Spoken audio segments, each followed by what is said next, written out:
तमिलनाडु में वक्फ अमेंडमेंट के खिलाफ हुकूमत को हिला देने वाला एहतजाज देखने को मिला। कर्नाटक के सरहद पर वाक़ तमिलनाडु के होसूर तालुक में आज सुबह बड़े पैमाने पर एहतजाज मुनक्कद हुआ। रियासती सतह के इस एहतजाज की क़यादत मौलाना हाफिज नईम जान कर रहे थे। जामा मस्जिद होसूर और अहले हदीस मस्जिद कमेटी की निगरानी में मुनक्किदा इस एहतजाज में क्या हिंदू क्या मुसलमान तमाम मजहब के लोगों ने बड़ी तादाद में हिस्सा लिया और वक्फ अमेंडमेंट के खिलाफ नारे लगाते हुए नजर आए। यह एहतजाजी जुलूस होसूर के मदीना मस्जिद सर्कल से सुबह शुरू हुआ। नेताजी रोड गांधी मुजस्समे से होते हुए सुल्तानपेट यानी रामनगर पहुंचकर खत्म हुआ। इस मौके पर तमिलनाडु के कृष्णागिरी जिले के सरकारी काजी मौलाना मुफ्ती खलील अहमद, मौलाना वहाब मजहरी, एसडीपीआई के कर्नाटक के सेक्रेटरी मौलाना सैयद अकरम, साबिक एमएलए तमीम अंसारी, कृष्णागिरी हल्के के कांग्रेस एमपी गोपीनाथ, होसूर असेंबली हल्के के एमएलए वाई प्रकाश, थली हल्के के एमएलए रामचंद्र, होसूर कॉरपोरेशन के मेयर सत्या ने अपने ख्यालात का इजहार किया और मरकजी हुकूमत को आड़े हाथों लिया। इस एहतजाज में Congress, DMK, SDPI, MIM, TMMK, MJK, IUML पार्टियों का साथ रहा और उनके वर्कर्स इस एहतजाज में शामिल रहे।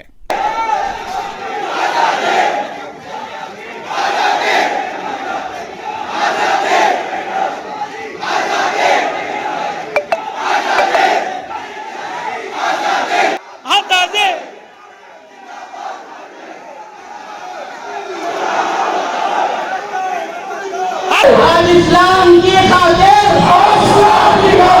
अपनी जान बचाना है, अपनी जान देकर मुस्लिम को बचाना है। नहीं थकेंगे, नहीं थकेंगे, नहीं रुकेंगे, नहीं रुकेंगे। अमित शाह ने जो पार्लियामेंट में इस बिल को पेश किया और पूरे हिंदुस्तान में इसकी मुखालिफत चल रही थी, तो उस वक्त बयान किया कि हम लोग मुसलमानों की हमदर्दी के लिए ये बिल लाना चाह रहे हैं, हम मुसलमानों के भलाई के लिए कानून लाना चाह रहे हैं। ये किस तरह की धोखेबाजी है, ये किस तरह की झूठी हमदर्दी है कि ये कानून लाने की वजह से मुसलमानों का कोई फायदा होने वाला नहीं है, वक्फ की कोई हिफाजत होने वाली नहीं है। दो तीन ऐसे पॉइंट्स हैं, दो तीन ऐसे कवानीन हैं जिसकी वजह से 50 to 70% वक्फ की प्रॉपर्टी कोलैप्स हो जाएगी, खत्म हो जाएगी। आप लोगों को वो जानना जरूरी है।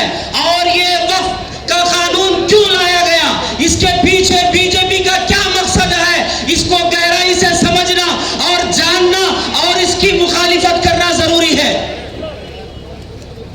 वक्फ में ये जो कानून लाया गया, इसमें वक्फ बाय यूजर को बताया गया, ये वक्फ बाय यूजर जो है इस कानून को हटाया जाएगा। और पोर्टल जो रजिस्ट्रेशन है, हर वक्फ प्रॉपर्टी को रजिस्टर करना जरूरी होगा। सिर्फ ये दो तीन कानून की वजह से आप सोच कर देखिए, पूरे हिंदुस्तान की 50% प्रॉपर्टी चली जाएगी। ये किस तरह की हमदर्दी है। इतना ही नहीं, और जितनी प्रॉपर्टियां चली जाएंगी, बस इतना ही नहीं, इसके अलावा यह भी कानून लाया गया कि गवर्नमेंट के अंडर जितने वक्फ की प्रॉपर्टीज पर स्कूल्स हैं, हॉस्पिटल्स हैं, गवर्नमेंट ऑफिसर्स हैं, वो तमाम प्रॉपर्टियां गवर्नमेंट की हो जाएंगी। वक्फ पर उसका कोई हक नहीं होगा, जिसकी वजह से 50 to 70% प्रॉपर्टीज जाने वाली है। और बकिया जो प्रॉपर्टीज होंगी उसके लिए भी कानून लाया गया। जो बकिया प्रॉपर्टीज होंगी ये वक्फ के तहफ्फुज के लिए सेंट्रल में एक कमेटी है, स्टेट में स्टेट वक्फ बोर्ड है। ये तमाम कमेटियां इससे पहले इलेक्शन के जरिए से मुंतखब की जाती थी, लेकिन अभी वो सिस्टम को हटाया जा रहा है। अभी गवर्नमेंट नॉमिनेट करेगी, सेंट्रल कमेटी हो, स्टेट वक्फ बोर्ड हो, गवर्नमेंट उसको नॉमिनेट करेगी। और गवर्नमेंट किसको नॉमिनेट करेगी आप लोग जानते हैं। यानी बकिया जो प्रॉपर्टियां होंगी उस पर भी उनका नाजायज कब्जा होगा। इतना ही नहीं, ये तमाम कानून लाने का मकसद हमें समझना जरूरी है।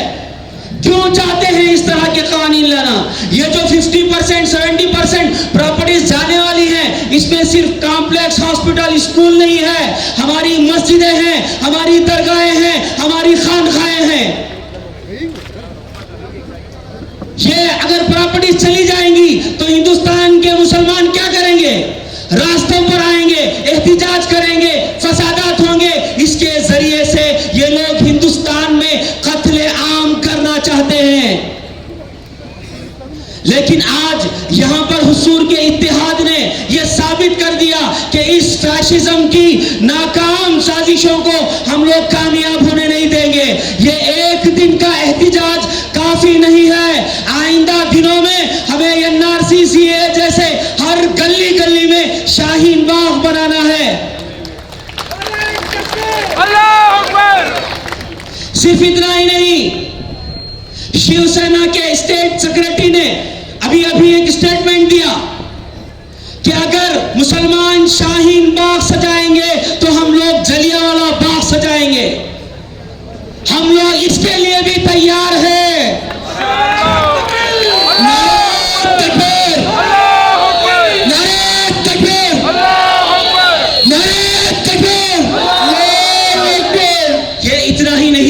पीछे बहुत गहरी साजिशें हैं। ये हमदर्दी नहीं है, मुसलमानों के साथ हमदर्दी नहीं है, ये धोखाधड़ी है। ये फैशिज्म मुसलमानों का, इस्लाम का हिंदुस्तान से खात्मा करना चाहते हैं, उसी की ये पहल है। जैसे शुरू में हमारे एक मौलाना ने बताया कि स्पेन में इसी तरह के कानून लाकर वहां पर मुसलमानों की तारीख को खत्म कर दिया गया। आज हिंदुस्तान में मुसलमानों की हिस्सेदारी की गवाही आज हिंदुस्तान की इमारतें दे रही है। आज हिंदुस्तान में मुसलमानों का कितना खून बहा है इस हिंदुस्तान की आजादी के लिए, आज हिंदुस्तान की ये इमारतें गवाही दे रही है। जब ये इमारतें ही नहीं होगी तो हिंदुस्तान में गवाही देने के लिए क्या बाकी रहेगा? तो इसीलिए ये लोग साजिश कर रहे हैं। तो हम लोगों को इनकी साजिश को किसी भी हाल में कामयाब होने नहीं देना है। देखिए, बीजेपी ने अपने हुकूमत के ऐवानों में इस बिल को पास कर लिया होगा, लेकिन ये हिंदुस्तान, ये इंडिया टीपू सुल्तान का है, गांधी जी का है, अंबेडकर का है। इस इंडिया ने इसको बिल को पास नहीं किया है और पास होने नहीं देंगे। हम लोगों को ये बिल मंजूर नहीं है, हम लोगों को ये कानून मंजूर नहीं है।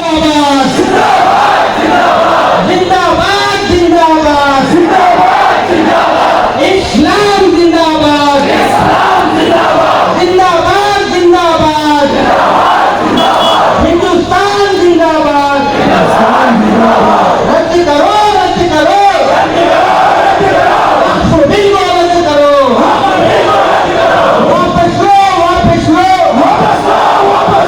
वक्फ बिल को वापस लो, वापस लो वापस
इस्लाम का हर रुकन